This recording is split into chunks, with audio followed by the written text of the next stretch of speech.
Good day, magandang araw sa inyong lahat. Salamat sa Panginoon.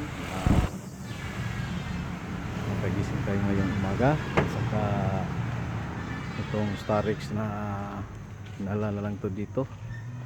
Kasi ayaw umandar. Tapos yung clutch niya hindi rin pumasok. Tapos dito, tinanggal ko na. Hindi ko na lang pakita pag tanggal sa ano niya kasi kulang nag-isa, hirapan ng video. Tsaka dito nakita ko yung sira. Ito, pinaklas ko yung starter niya,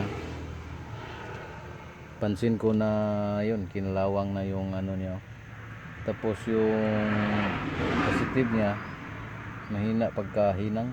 Ito naputol dito, yun, dito yung banda putol. Tsaka yun, kinalawang yan, parang napasukan siya ng ulan, yan, tsaka yung kaya ayaw siya mag start. Ang isa namang dahilan yung sa clutch, ito yung master, yung primary ayaw pumasok. Kaya pumasok yun tuykuan na siya. Kailangan pag hindi pumasok yung clutch, dalawa lang yung tingnan mo yun. Una yung master sa primary at saka secondary. Ang yung primary nandito yung banda sa ano, sa ito, yan tinanggal ko, yan yung butas na yan tapat sa hydrovac.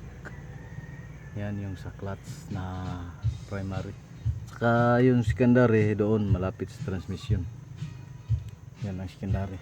Saka binaklas ko na yung ano.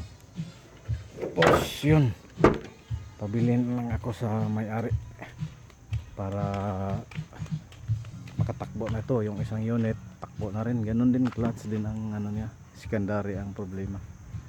Saka yung isa kaya ayos na yun. Ayun, pang release na din yun. Isa na lang ito, starter lang, tanggalin ko yung isa starter. Thanks for watching, maligayang araw sa inyo.